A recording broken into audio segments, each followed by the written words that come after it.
how to use on the cuff, or is it off the cuff, to supersize and grow your business. Sharon Horne-Ellstrom here, and our idiom today is on the cuff. Now, I grew up with the idiom off the cuff. Maybe it's because I was exposed to comedy as I was growing up, but when we think of improvisation or impromptu speeches or discussions or talks or impassioned speaking just randomly without really thinking about it, that's called off the cuff. When we do something just automatically, it's off the cuff. On the cuff, on the other hand, comes from the days when bartenders and merchants used to have removable cuffs. This is my fancy removable cuff.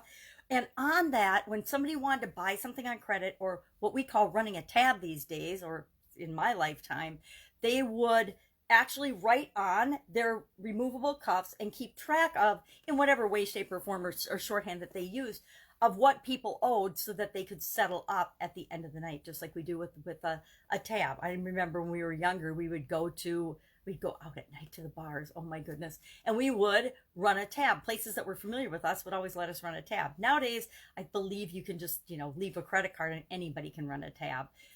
And then you get your credit card back when you settle up at the end of the night. But back then, they didn't have a way to do that. They didn't have credit cards. Remember, credit cards have not been around forever. So they would run a tally on their sleeve and keep track of, on their cuff, literally on their cuff, how much people owed. So the meaning of on the cuff, or the term on the cuff, and maybe it's more in the financial industries or circles that I'm not really particularly personally familiar with, they say on the cuff whenever you extend someone credit. So how can you use on the cuff in your business to grow and supersize your business, to better serve your customers, to make their experience better? Number one, you can use creative ways to help people afford your products and services. A lot of products and services have already done this and have figured this out. How many people go out and buy cash for a car? Very small percentage. But how many people have cars and drive cars? Pretty much everyone, almost. Not everyone, of course, but a lot of people, millions and millions of people have cars. Not because they went out and paid cash for it, but because they're buying it on terms. So offering different terms or finding different ways for your people to actually pay and afford for your products and services is a way of using on the cuff to help grow and supersize and build your business. Also, another way to use on the cuff is remember that people buy for value. So when we're determining and thinking about what things should cost and what prices are, it's the value of the products and the services and the problems that we solve for people that determines what people are willing to pay for our products and services. So you want to make sure that even if we're extending them terms on the cuff, that they're getting an incredible value for what they're receiving, incredible value for what they're paying, and no matter what the terms are. So it's all about the customer's perception. Remember, everything is really about our customer's perception. If we treat them right, they will continue to come back to our business time and time again, and we get to experience the amazing lifetime value of a customer. If we treat them not particularly well, guess what? Someone else will treat them well. So we want to be on the cuff in terms of how we offer value to people and how we allow them to exchange what they're offering in return for the value that we're giving them and presenting to them.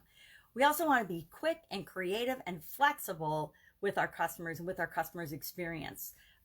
So that's kind of off the cuff to me. We want to allow and empower the people that work in our organization to treat people the way they would want to be treated, to make sure that we're interacting. And I guess I'm thinking about from a customer service standpoint, whenever somebody has a challenge or a problem or a difficulty with our products or services, how are we dealing with that? Are we dealing with that in a way that is positive and win-win for both sides? Or are we following rules and regulations and strict guidelines? This is the way we do it. I don't know about you, but whenever I have a challenge with a business and the first thing that comes out of the customer service person's mouth is, this is the rule, this is the way we do it, I just want to scream. I never do, but I really want to scream, because that is so not the right way to present what it is that you're presenting to the customer. Maybe that is the way they have to do it by law or something. Well, then tell me that. Say, hey, by law, we can only do this. We're required to do this. And usually it's in the customer's best interest, not in the company's. And so we should remember that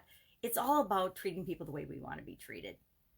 And if we wouldn't want to be treated that way, if we wouldn't want to be treated like we don't matter and we're just a number and a commodity for a company, then maybe we shouldn't treat our people that way. But if that is how we like to be treated and how we want to set our company up, that's perfectly okay too. It's all about figuring out what's right for you and your business as you grow and build the business you want. And that's why these idioms are fun, because they just give us a different way of looking at things, a different perspective on how we and other people might be able to see different situations. That's it. That's our idiom for today. I would love to know if you've had experience with off the cuff and or on the cuff. Because like I said, I've been on the cuff a lot in my lifetime, but I never heard it referred to as on the cuff. Hey, you owe me. Give me an IOU. You owe me. That's credit.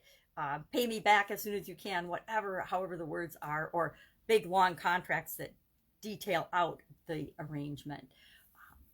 But on the cuff, haven't really experienced that one. Not literally hearing that phraseology, but off the cuff, definitely been accused of being off the cuff on many an occasion. That's it. Have an amazing day. I will be with you tomorrow with another interesting idiom. What does it mean? Where does it come from? And how might you use it to grow and build and create the business you want right now? Take care.